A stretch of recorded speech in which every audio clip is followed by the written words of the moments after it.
everybody, welcome to yet another video. So today we got a battle of the cheapies, full size cheap guns. Now we got the R500. Now this is an Aero Pro, but it's made by Rongpeng, so anything that is a YT160, a D1 Drizzle, an R500, what else is there, A610, there's loads of different guns that are all more or less based on exactly the same design and exactly the same tip. They all, in fact, all those I mentioned all have interchangeable tips. The gun body will vary slightly, but they're all more or less the same, and they all, these days, they all perform more or less the same. Originally, when I first got the A10, I'll try and remember to put a link in the description, but when I got the A10, it was different, but they soon changed that.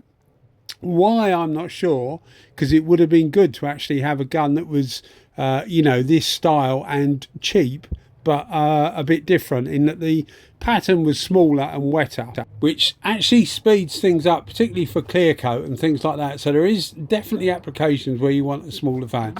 Anyway, as I say, I'll try and remember to put a link in the description. If I mention something and it's not there, give us a shout. Just, you know, send a message on, put a, you know, a comment on, and I can add it.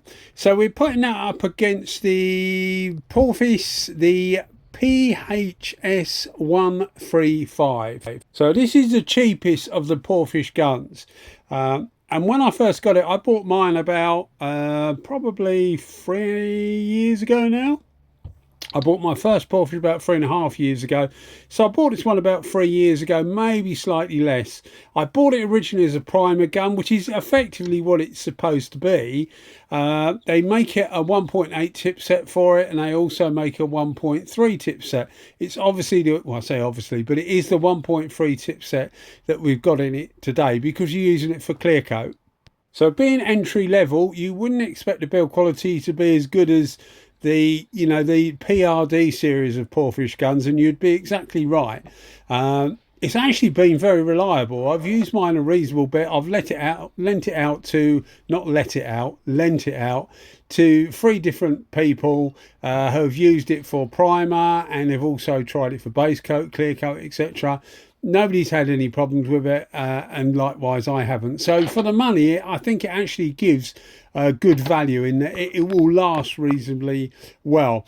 I have noticed some of the coating on the casing coming off, but these aren't anodized. On the professional guns or the better quality guns, they're actually anodized. These are purely painted, so if you chip it, knock it, or where you're screwing the cap on and off, you will get some of the paint lifting. Doesn't affect the you know, the way it works. Doesn't actually affect the way it looks, because once the cap's on that screwed on, you can't see it anyway.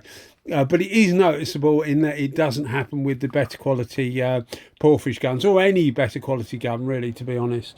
And it's also something that hasn't happened so far to the R500, which is a more of a chrome painting. But what I wanted to, when I first got the R500, one of the things people said to me was, it's, you know, isn't it really low on air consumption?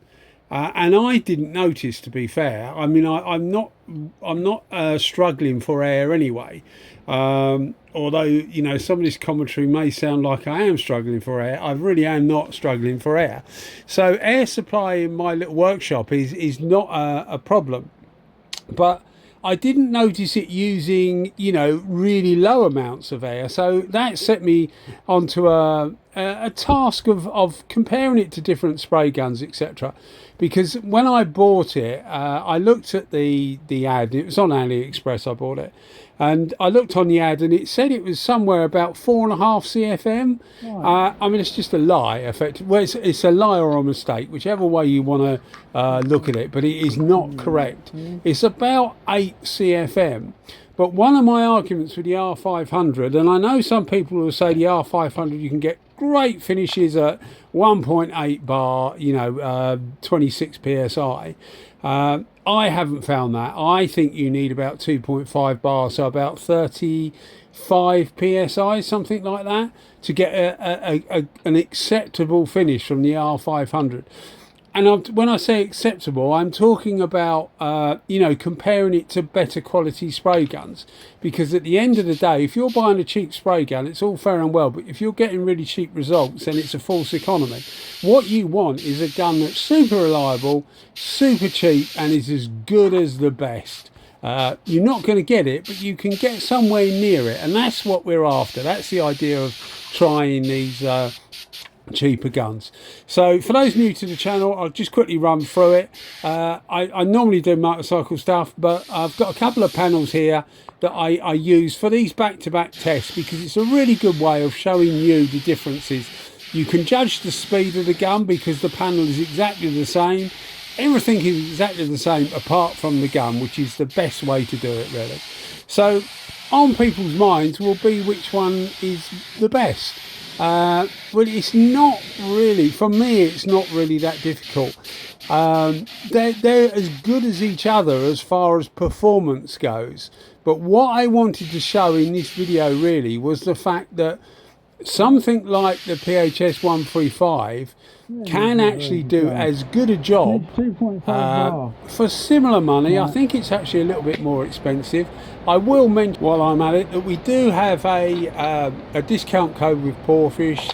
It's a 5% discount code. There's a link in the description. It's just Pete Hobby, I think it is. Link in the description should you want to use it anyway. And also I will mention, no affiliation with them or anything, but there is a company in the UK called RX Spray. Again, they've given us a 5% discount code, which is just RX Spray 5, and you just use it on their website. But again, I'll put a link in the description so that you can see it. The R500, I won't put a link in the description because it'll depend where you are as to how much you pay for these things. But if you just go on AliExpress or presumably Temu, I don't use Temu, but either one of those two, and just put in R500 spray gun, loads of them will come up, and they're not particularly expensive. So both of these guns are within easy reach of you know, anybody who wants to buy one and doesn't want to buy a higher end gun for whatever reason, and there's going to be loads of different reasons. So as I said, the difference between the two, I find anyway, is that what I was trying to do with this video is show you that something like the PHS135, that on paper is supposed to use more air than the R500, to get as good a result actually uses less. And that's the whole idea of doing the video. The fact is, I'm using the R500 that we see here. I'm using that at 2.5 bar, which is the pressure I prefer to use it at to get a reasonable finish. You can be the judge of the finish. We're showing you the finish. We'll show you it at the end as well. So you can be the judge of the finish, but certainly these two are comparable. So I have no way of actually measuring the CFM, only from experience, etc. But a good way to tell, and the way I use, is I actually swap the gauge over from when I've used one gun. So when I'm using this, the R500, I swap the regulator over to the new gun that I'm using. This was set at 2.5 bar, as I say. If it's showing 2.5 bar, around 36 psi, when I connect it to the new gun without obviously turning the regulator, it means that they're using the same as each other. If it's showing a higher figure on the new gun, it means that gun is actually using less air than the R500. If it shows a lower figure than the R500, which in the case of the PHS135 in this video, it did, it means it's using less air. So it's a simple way of trying it, but it's neither of these use a lot of air. But don't always take what the manufacturer or what the the sales blurb or brochure, whatever you want to call it, don't take that as written. Do your homework, like I presume you are now if you're watching this video. Watch a load of other videos on YouTube. And get an idea about air consumption, although there's plenty about the R500, the D1 as well, and people are saying they're really low on air consumption. That they, for a full-size gun, they're on the lower end of air consumption, but there are other guns that can use slightly less. 400 Bel for example, will use slightly less, because you use it at, if you use it at 2 bar, it's using less air than the R500. I appreciate it's a totally different price range, which is why I didn't put the R500 against this gun, against that gun. I put it against the gun that was in a similar price range to it. But you do have to do your homework as to whether your compressor is going to be able to power it. Performance-wise, as I said, that they both are extremely similar as far as finish goes. But what you will notice with the PHS135, if you want a faster gun, this is it. It's actually, when you've got it full fan, full fluid, which is the settings I used on both of these guns, it's what I tend to do for ClearCoat. I just moderate my speed and distance from the panel, rather than turn fans in and turn fluid down, except not all the time, but often I just let the gun have its head, and I just control it speed wise and, as I said, distance wise, and pressure. But you see here where I'm showing you the difference, well, hopefully I'm showing you the difference on the gauge. You see it's higher on the air consumption is higher on the R500 at 2.5 bar. If you put the R500 on 2 bar, it's actually using slightly less than the PHS135, but the PHS135 at 2 bar performs as well as the R500 at 2.5 bar.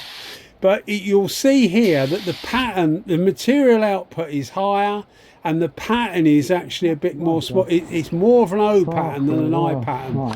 So with the smaller patterns, as I said at the start of the video, when you get a smaller pattern, like with the early A610, you will find, as you see, that you actually fly. Because the pattern is smaller, people think you cover a bigger area with a bigger pattern.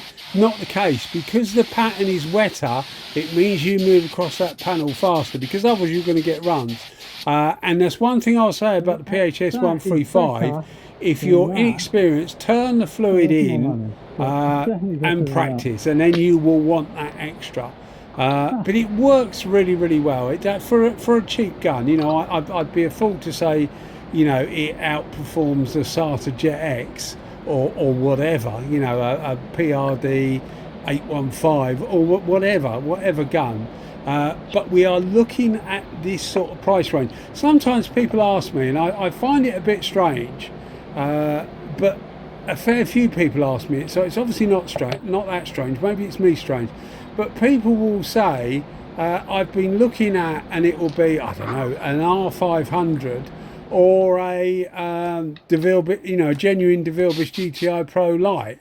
And I'm torn between the two, and I think to myself, well, they're so different in price range that, you know, or maybe they're thinking that, you know, do I spend a lot of money or do I spend a little? And my answer to that would probably be, if you're really unsure, spend a little and then you'll want to spend some more. If you don't enjoy the hobby, or you don't enjoy doing what you've done with the gun, a lot of people will buy one for a project. If you're not enjoying that, then it's pointless paying loads of money for a good gun, because you're not going to take it up anymore. So, you know, price per job, it would be quite expensive, wouldn't it? But most people, if you're anything like me, will want to buy a good quality tool. And certainly by buying good quality tools, it gives you a head start in getting a good finish, you know. An expert can get a good finish with no matter what gun he's got. But someone that's just starting out will find it easier to get a good finish with a good gun than they will with a cheaper gun.